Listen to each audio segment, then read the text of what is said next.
AI এবং updated technology যত বেশি আপগ্রেড হচ্ছে, আমাদের জীবন তত বেশি সহজ হচ্ছে। সহজ হলেও আমরা যারা ফ্রিল্যান্সিং করছি, আমরা যারা সার্ভিস দিচ্ছি অনলাইনে, তাদের জন্য এটা কিন্তু অনেক বড় একটা হার্মফুল বা ডেঞ্জারাস একটা ব্যাপার হতে যাচ্ছে। অলরেডি অনেকেরই জবলেস হয়ে গেছে।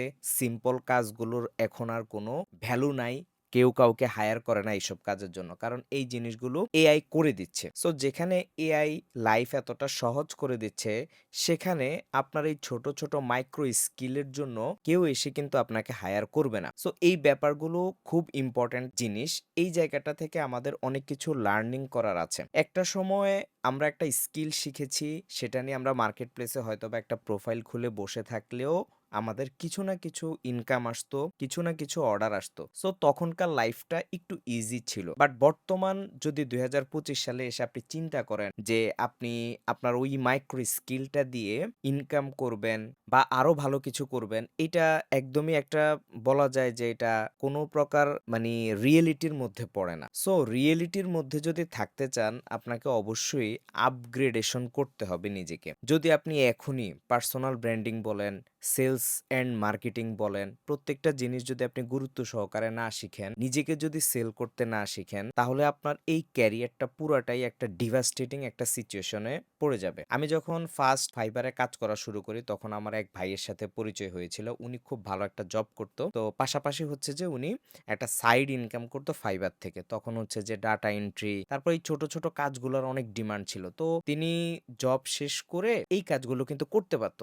তা আমাদেরকে এখনো দেখানো হয় যে ডাটা এন্ট্রি বা যেই জিনিসগুলো হচ্ছে যে ইজি ওয়ার্ক, একটু এক্সেল ওয়ার্ক, তারপরে হচ্ছে যে ওয়ার্ডের কিছু কাজ।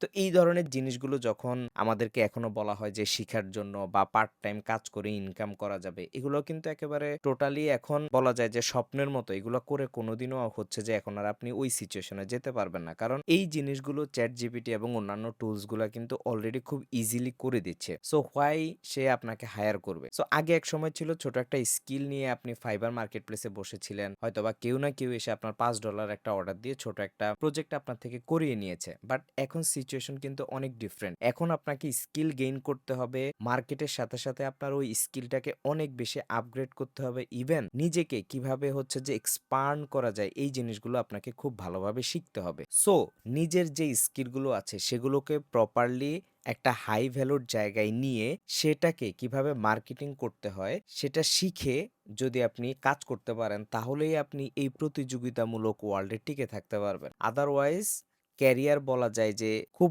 অল্প সময়ের মধ্যে শেষ হয়ে যাবে। মার্কেট সিচুয়েশন অনুযায়ী আমরা সবসময় সচেতন করার চেষ্টা করি যে কখন কি করা উচিত। তো অনেকেই হয়তো ফিল করে যে হয়তো শুনে আবার হচ্ছে যে চিন্তা করে যে আসলে এগুলো হয়তোবা তেমন একটা ফ্রুটফুল না, কাজের কথা না।